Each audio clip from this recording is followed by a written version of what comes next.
Good morning, students. Today's our topic is resolving power and Rayleigh criteria. Now, what is resolving power?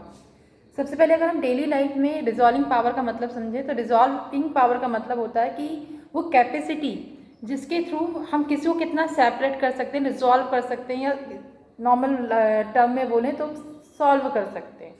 पर resolving power it is related to optical instrument. और topic is resolving power of optical instrument.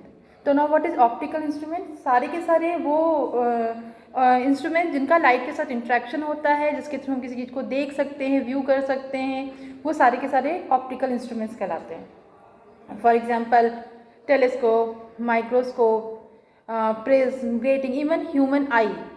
Human आई भी क्या है? आपकी optical instrument है. तो optical instrument की resolving power का मतलब ये है कि उस ऑप्टिकल इंस्ट्रूमेंट के थ्रू हम किसी भी ऑब्जेक्ट को, दो ऑब्जेक्ट को या दो से ज़्यादा ऑब्जेक्ट्स को कितना रिजॉल्व करके, कितना सेपरेट करके, सेपरेटली अलग अलग देख सकते हैं. This is resolving power. जब हम मोबाइल लेते हैं या कोई कैमरा खरीदते हैं, मोबाइल का कैमरा, तो हम देखते हैं कि उसकी पिक्सल्स कितनी ज़्यादा है. पिक्सल्स का मतलब क्या होता है? हम ज़्यादा पिक्सल का कैमरा क्यों लेना चाहते हैं? क्यों?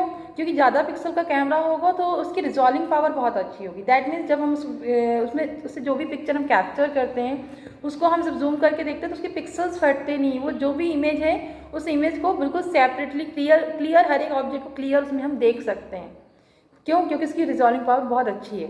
तो इसलिए हम ऐसे कैमरा लेना प्रेफर करते हैं जिसकी रिजॉल्विंग पावर कैसी हो?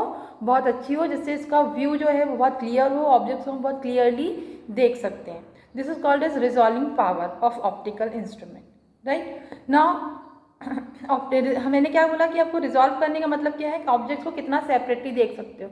पर कितना सेपरेटली देख सकते हो उसका कोई एक लिमिट होनी चाहिए.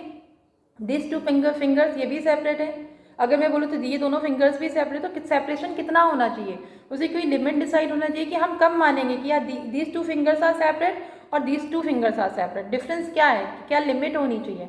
तो उस लिमिट को रेले नाम के एक साइंटिस्ट ने उन्हें डिफाइन की कि कब हम मान सकते हैं कि वो कोई भी दो ऑब्जेक्ट्स जो हैं वो सेपरेट हैं या रिजॉल्व हैं. तो रिजॉल्विंग पावर की जो बाउंड्री बोलना चाहिए, लिमिट डिसाइड करने का काम किसने किया? रेले ने किया. तो उसने कहा कोई भी दो ऑब्जेक्ट्स, जिस ऑप्टिकल इंस्ट्रूमेंट जिसके थ्रू हम जब किसी चीज़ को देखते हैं तो हमें कोई भी चीज़ दिखाई कब देती है? जब जिस एंगल से वो हमारी आईज पे मैक्सिमा फॉर्म करती है उस एंगल पे वो ऑब्जेक्ट हमें दिखाई देता है. राइट. तो हम कोई भी दो ऑब्जेक्ट ले लेते हैं, अगर वो दो ऑब्जेक्ट हमें दिखाई दे रहे हैं मतलब वो दोनों ऑब्जेक्ट हमारी आईज पे मैक्सिमा फॉर्म कर रहे हैं. ठीक है. तो हमने मान लिया कोई भी दो ऑब्जेक्ट है, object A and object B. ये दोनों ऑब्जेक्ट्स हमें दिखाई दे रहे हैं. पर अगर ये दोनों ऑब्जेक्ट्स आप देख रहे हो, एक ऑब्जेक्ट का मैक्सिमा यहाँ पे बन रहा है, एक ऑब्जेक्ट का मैक्सिमा यहाँ पे बन रहा है. ये दोनों अगर हमें देखेंगे तो देखने पे हमें ये दोनों उनको मर्ज दिखाई देंगे. तो वो कंडीशन जब दोनों के मैक्सिमास काफ़ी क्लोज होते हैं और मिनिमास काफ़ी क्लोज होते हैं, उस कंडीशन को हम बोलते हैं नॉट रिजॉल्व अकॉर्डिंग टू रेले. ये अगर कोई ऑब्जेक्ट इस तरह से हमें दिखाई दे रहे हैं तो वो दूर से हमें काफ़ी मर्ज दिखाई देंगे, किसी एक ऑब्जेक्ट की तरह दिखाई देंगे. This is called as not resolve condition. But अगर किसी लाइक दिस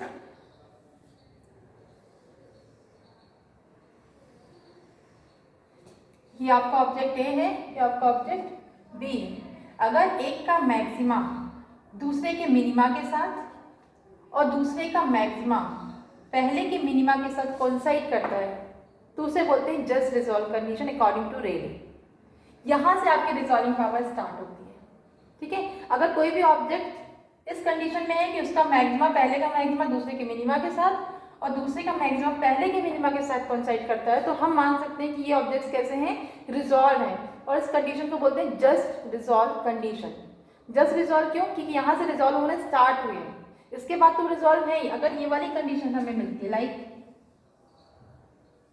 ये देखिए तो टोटली सेपरेट है ना, ये और ये देखिए ए एंड बी, ये तो टोटली सेपरेट है, ये तो रिजॉल्व है, हमें दिख ही रहे हैं. But this is the limit, this is the starting of resolve करने की स्टार्टिंग यहाँ से हो रही है. तो ये this is the minimum condition. इसको क्या बोलेंगे हम? मिनिमम कंडीशन है, जस्ट रिजॉल्व कंडीशन है. अगर कोई दो ऑब्जेक्ट्स आपको इस कंडीशन मिलते हैं तो हम उन्हें रिजॉल्व मान सकते हैं. और अगर ये कंडीशन है तो डेफिनेटली रिजॉल्व है. तो this is the limit of resolving power.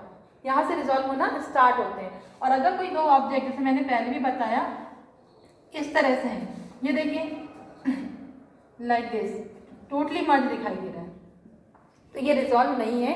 तो this is not resolve condition, this one is just resolve condition and this is totally resolve condition. तो this is a Rayleigh criterion, limit of resolving power, जो कि रेले ने दी थी, जिससे ये decide होता है कि कभी किस कंडीशन पे हम ये मान सकते हैं कि कोई भी दो ऑब्जेक्ट कैसे हैं, रिजॉल्व है। तो this is the resolving power of optical instrument and Rayleigh criteria for resolving limit.